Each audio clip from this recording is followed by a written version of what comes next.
Good evening, managers, and welcome back to another edition of the Shots Fired Fantasy Football Weekly Recap.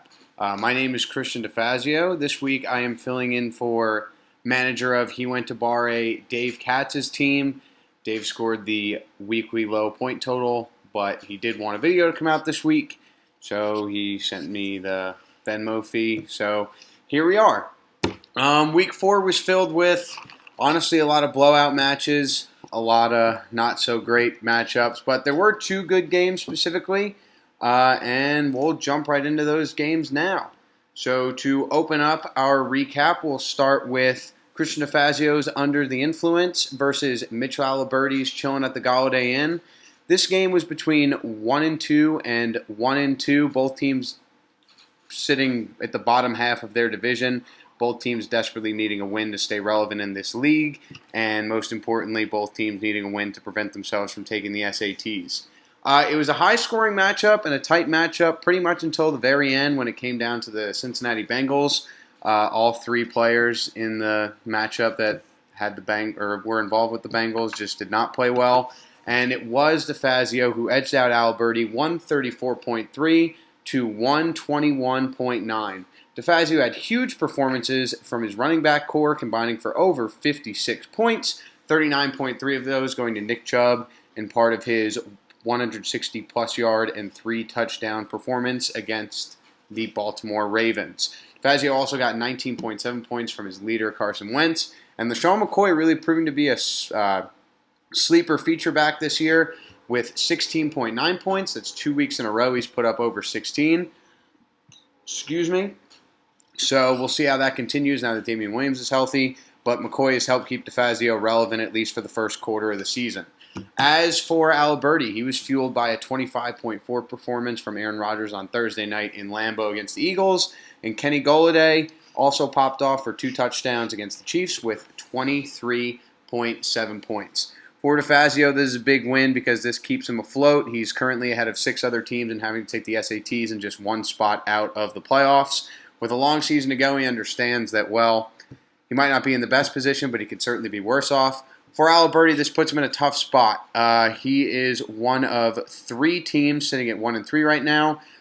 3 of those teams are all ahead of the 0-4 Nut in Her Eye, managed by Tim Reynolds. But Aliberti desperately needs a win next week in order to stay relevant and, again, not take the SATs.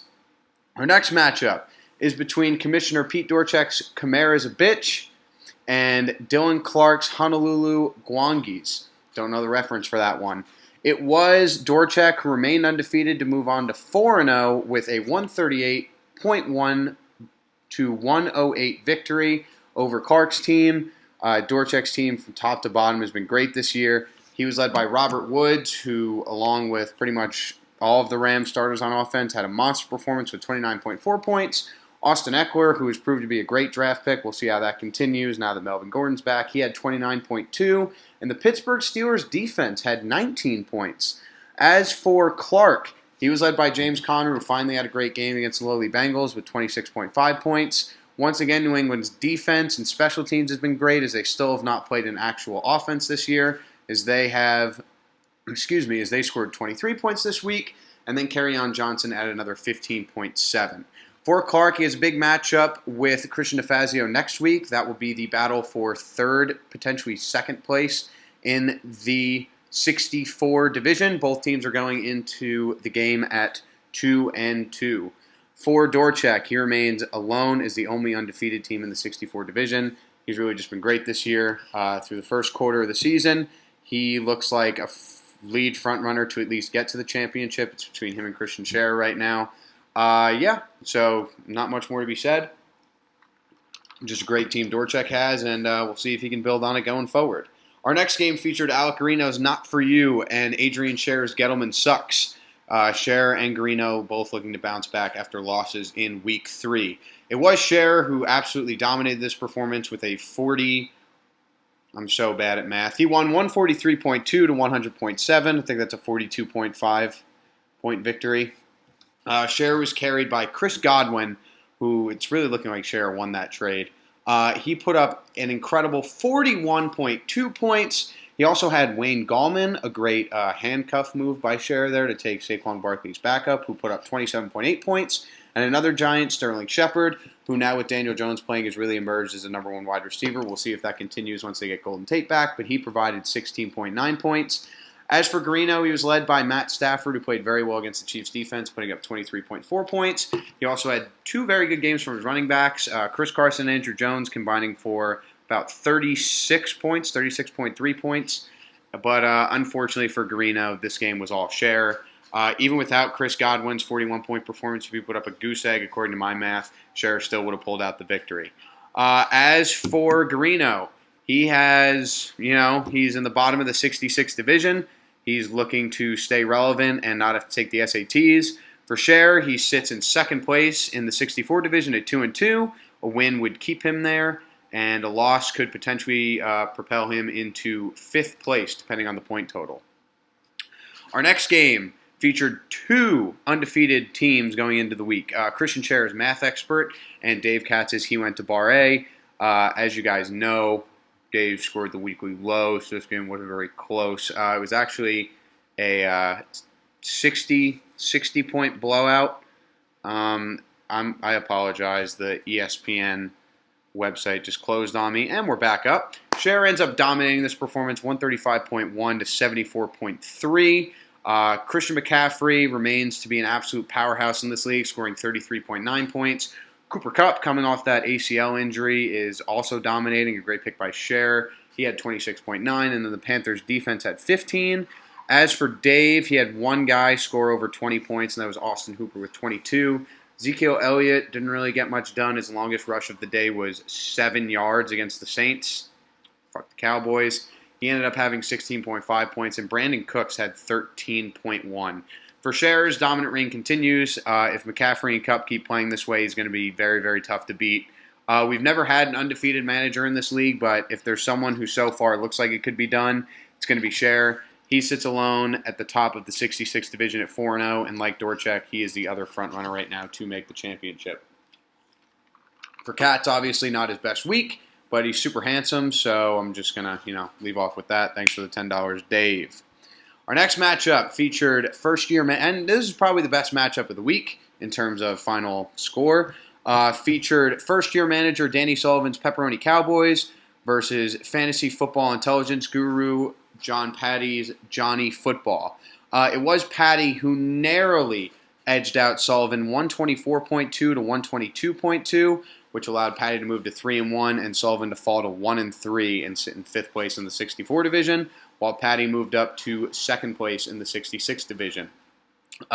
Sullivan was carried by Devontae Adams playing against the worst secondary in football in the Philadelphia Eagles. Unfortunately for Sullivan, Adams went down in the fourth quarter. He still scored 28 points, but you got to think if he doesn't get hurt, he's probably putting up 30, and this could be a different game, but everyone deals with injuries, so not an excuse. Jared Goff, despite throwing for 500 yards, he still had 4 turnovers, which really cost him here. He had 20.6 points, and Dalvin Cook scored 19 points. And as for Patty, he was led by Baltimore Ravens quarterback Lamar Jackson with 24.4. David Johnson put up 21.9. And Mike Evans in the Tampa Bay Buccaneers offensive explosion put up 18.9. Our last matchup featured the two bottom feeders of the league, about to be in the league, co-owned by first-year manager Anthony Garino and military man Mike Daly, versus Tim Reynolds' Nut in Her Eye. This was featuring two 0-3 teams going into it, but it was about to be in the league's 104.8 to 88.1 victory that got them off the schneid. They had monster days from their running back, combining for 52.5 points, Leonard Fournette scoring 26.5 of them, Todd Gurley scoring 26 of them, and Stephon Diggs, despite playing in a terrible passing offense with Kirk Cousins, scored 15.8. As for Reynolds, just another bad week. He didn't get much help from his receivers. It's a bad day when two of your top 3 scorers are your defense and your kicker. The Bears' defense got 16 and Harrison Butker got 10, but his leading scorer was running back for the Falcons, Devontae Freeman, with 18 points. As for Reynolds, it's getting to desperation time. He already has to take the SATs once. I don't know what he's going to have to do if he comes in last. Maybe take them twice or take the ACT. This is a big win for Garino and Daly, though, because obviously they don't want to have to take the SATs, and maybe this can propel them into the right direction. So that wraps up the scores and recaps of last week. So I'm going to put in a new segment this week called Matchup of the Week. Matchup of the Week. Matchup of the Week. Our matchup of the week features two 3-1 teams from the 66 division. 3-1 Dave Katz he went to Bar A, and 3-1 John Patty's Johnny Football. The game right now, before anybody has played, has Katz winning by just 0.5 points. So that's just 5 yards. The score projection right now is 119.1 to 118.6. This game could have big implications. It could, propel someone into second place, propel someone into third place, or depending on Cher's outcome, potentially put them into first place in the 66 division. So be sure to put that one on your bookmark or your must-watch screen, because it should be a good game.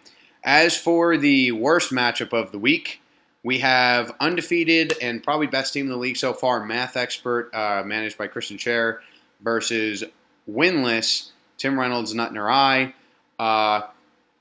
Nutner Eye fans, you might want to get the paper bags out for this one. Put fan on those bags, cut out the eye holes, let everyone know. We'll see. As of right now, Cher is projected to win by 20. I'm not going to lie. This would be a huge upset. This would be a big win for Reynolds, who desperately needs it. Even if every other team loses in the league this week, he's still sitting in last place just because his points scored this season has just been not very good. This is a kid who desperately needs this win. As for Cher, he's definitely been the most sarcastic manager in this league, been a real jerk, but he's still super handsome, and we share a hairline issue, so I'm really rooting for him in this one. But yeah, that's all I have for you guys. I hope you enjoyed. I'll be putting this in the group chat shortly, and as always, enjoy this week of football, and have a great weekend.